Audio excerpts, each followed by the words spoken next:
Мы часто боимся тьмы, которая вторгается. They found my daughter's lower jaw in a plastic food container on our front porch, wrapped in a bright pink birthday bow.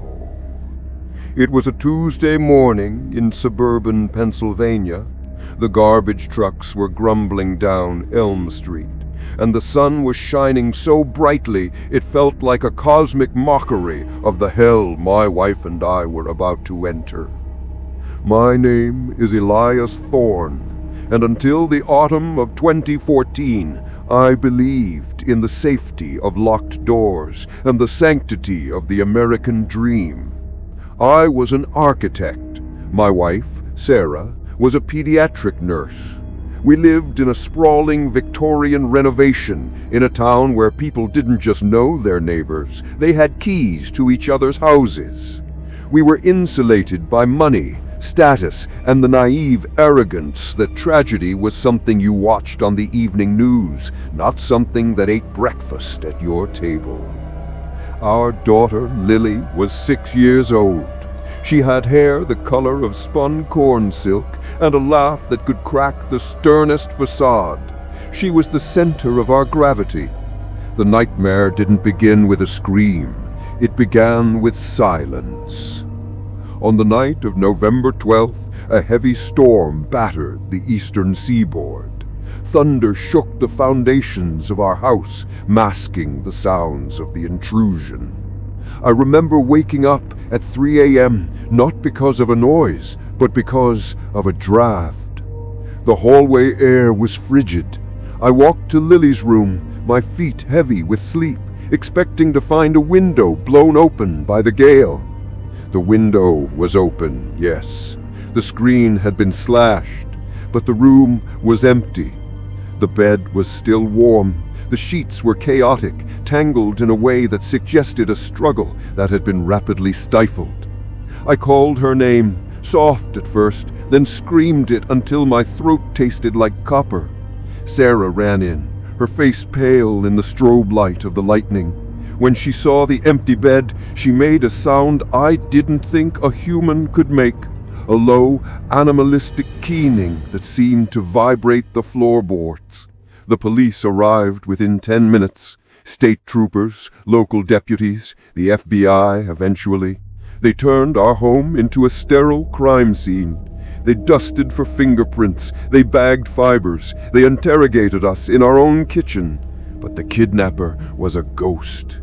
No footprints in the muddy yard, no DNA under the fingernails of the teddy bear left on the floor. Just a void where our daughter used to be. The first week was a blur of caffeine, sedatives, and the blinding lights of television cameras. Bring Lily Home posters were plastered across 3 states. We held press conferences, pleading with the monster to show mercy. But the silence stretched on, thick and suffocating. Then came the package on the porch. The jawbone. DNA confirmed it was Lily's. The forensic odontologist, a grim man named Dr. Aris, told us it had been removed post-mortem. She was dead. The hope that had kept Sarah upright simply evaporated. She collapsed into a catatonic state, staring at the wall, refusing to speak, refusing to eat. But the terror wasn't done with us. It was just shifting gears. 3 weeks after the funeral, a closed casket for an empty box, I began to notice things in the house. Subtle displacements. A picture frame tilted. The milk in the fridge tasting slightly off. The smell of stale tobacco smoke in the attic, though neither of us smoked. I told the police, but they chalked it up to stress, to the paranoia of a grieving father. They told me to see a therapist. I didn't need a therapist. I needed a weapon. I installed hidden cameras, not the ones connected to the Wi-Fi. I didn't trust the internet anymore, but hardwired analog cameras hidden in vents and bookshelves. For 3 days I recorded nothing but the empty, grieving husk of our home. On the 4th night, I reviewed the footage from the living room. It was 2:14 a.m. Lily was asleep upstairs, heavily medicated. I was in my study, watching the feed. On the screen, a figure emerged from the hallway closet. My heart slammed against my ribs like a trapped bird. The figure was tall, gaunt, dressed in dark, ragged clothing that hung off his frame like loose skin. He didn't look like a burglar. He moved with a terrifying familiarity. He walked to the kitchen, opened the fridge, and drank directly from the carton of orange juice. He stood there for a moment, head cocked, listening to the house settle. Then he walked to the living room and stood over the couch where I usually sat. He reached into his pocket and pulled out something small. He placed it gently on the cushion. Then he turned and looked directly into the lens of the hidden camera. He wore a mask made of burlap, but the eyes were milky, devoid of pigment, yet sharp with intelligence. He raised a finger to his lips in a shushing motion. Then he retreated back into the closet. I grabbed my revolver and sprinted to the living room. The closet was empty, but on the couch where he had placed the object sat a small plastic hair clip, a blue butterfly. It was the clip Lily was wearing the night she was taken. He wasn't just coming in, he was living here. I tore the closet apart. Behind the coats, near the floorboards, I found a seam in the drywall that looked recently patched. I kicked it in. It crumbled away to reveal a crawl space that ran between the walls of the old Victorian structure. I crawled in, the flashlight beam shaking in my hand. The space was tight, smelling of rot and old insulation. About 20 feet in, the space widened into a small hollowed-out area beneath the staircase. It was a nest.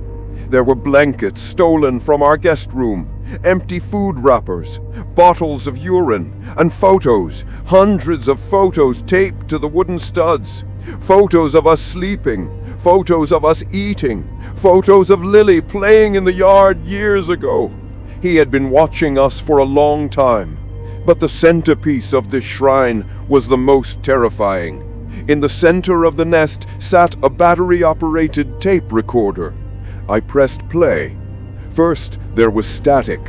Then a voice, rough, gravelly, like stones grinding together. She cried for you, Elias. She cried for her mommy, but I told her you didn't want her anymore. I told her you traded her for the quiet. Then a click and a new sound. Lily's voice, tiny, terrified, trembling. Daddy, Daddy, the man says you're mad at me. I'm sorry I didn't clean my room. Please come get me. It's dark here. I screamed. I screamed until I vomited. The recording was dated 2 days after the jawbone was found. She had been alive. He had mutilated her, sent us the piece to make us stop looking, and kept her alive. I ran upstairs to wake Sarah, to tell her we had to leave, we had to burn the house down, we had to find him. But Sarah's bed was empty. The window was open. On her pillow was a note, scrawled in her handwriting, but shaky, manic. I heard him, Elias. I heard him in the walls. He told me where she is. I'm going to bring our baby home. I called the detective, a man named Miller, screaming that the killer was in the house, that he had Sarah. I didn't wait for them. I ran to the car. The snow had started falling, thick and heavy, blanketing the world in white silence. I found Sarah's car tracked via her phone's GPS. It was parked on an old logging road 10 miles north, deep in the Appalachian foothills. The woods there were dense, the kind of ancient forest that swallows light. I parked behind her car. The engine was cold. I followed her footprints in the snow. They were erratic, stumbling. Alongside them were other prints, large, booted, heavy. The trail led to a dilapidated cabin, a structure that looked like it had been exhaled by the earth itself. The roof was sagging, the windows boarded up with rotting plywood. Smoke curled lazily from the chimney. I drew my gun. I approached the front door, which hung slightly ajar. The smell hit me first. Not rot, not death, bleach. Strong chemical bleach masking the copper scent of blood. "Sarah?" I whispered. I pushed the door open. The interior was lit by kerosene lamps, casting long, dancing shadows. The main room was grotesque. It was set up like a twisted parody of a classroom. There was a chalkboard, a small desk, and toys lined up in perfect rows. In the corner, sitting in a rocking chair, was the man from the video. The burlap mask was gone. He was an older man, his face a map of scars, his eyes wild and milky. He was dead. His throat had been slashed so deeply his head was nearly severed. The blood was fresh, pooling on the floorboards. "Sarah!" I called out, louder this time. "Shh!" a voice came from the back room. "You'll wake her. It's nap time." I walked toward the bedroom, my legs feeling like they were made of lead. The air grew colder. In the center of the room was a bed. Sarah was sitting on the edge of it, her back to me. She was humming a lullaby, "Twinkle, Twinkle, Little Star." She was rocking back and forth, cradling something in her arms. "Sarah, we have to go," I said, my voice trembling. "The police are coming." She turned slowly. Her face was smeared with blood, but she was smiling, a beatific, broken smile that chilled my marrow. "Look, Elias, I fixed her. I put her back together." I looked at the bundle in her arms. It was Lily, or what was left of her. The monster hadn't just taken her jaw. He had taken her apart, piece by piece, over weeks. Sarah was holding a torso, wrapped in a blanket. She had tried to attach the limbs, not with surgery, but with duct tape and staples. She had used a doll's head where Lily's should have been, taping Lily's hair to the plastic. My mind shattered. The reality of what I was seeing was too large, too jagged to fit inside a human brain. The man in the other room, the kidnapper, hadn't killed Lily all at once. He had tortured her, and us, slowly. But he hadn't killed Sarah. Sarah had killed him. But Sarah had broken long before she picked up the knife. "She was cold, Elias," Sarah cooed, stroking the plastic face of the doll, seemingly oblivious to the horrific, mutilated reality of the child's body beneath the blanket. I fell to my knees. The gun clattered to the floor. The police burst in moments later. They found me screaming on the floor, clawing at my own eyes, trying to unsee the image of my wife rocking the butchered remains of our daughter, singing to a plastic head. It has been 10 years since that night. I live in a facility now. The walls are padded, and the windows are made of unbreakable glass. They tell me I am safe here. They tell me the bad man is dead. Sarah is in a different wing of the same hospital. She doesn't speak. She just sits in a chair, rocking a pillow, humming that same lullaby. I spend my days thinking about the walls of my old house. I think about how thin the barrier is between the warmth of a living room and the cold, rotting darkness of a crawl space. We build our lives on foundations we think are solid, but we are all just one cracked board away from the nest of a monster. But the most terrifying realization, the one that keeps me awake while the nurses do their rounds, is not about the man who took my daughter. It is about what grief can do to love. The man in the walls was a monster, yes. He was evil incarnate, but he didn't do the worst thing. The worst thing happened when Sarah found him. You see, the autopsy revealed something the police never released to the press. Something I only found out because I bribed a coroner's assistant years later. When Sarah found the cabin, the kidnapper was already dead. He had died of a heart attack days prior. Lily was still alive. She was locked in a crate in the basement, malnourished, missing her jaw, but alive. Sarah didn't save her. Sarah's mind had snapped so completely that she couldn't reconcile the damaged, broken child with the perfect angel in her memory. So in her madness, in her desperate attempt to fix the tragedy, she did what the monster hadn't. She finished the work. She tried to reconstruct the perfect daughter she remembered using the pieces of the broken one she found.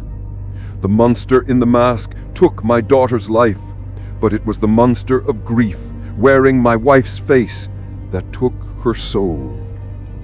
The moral: we often fear the darkness that invades from the outside, the stranger at the door, the noise in the night, the predator in the woods.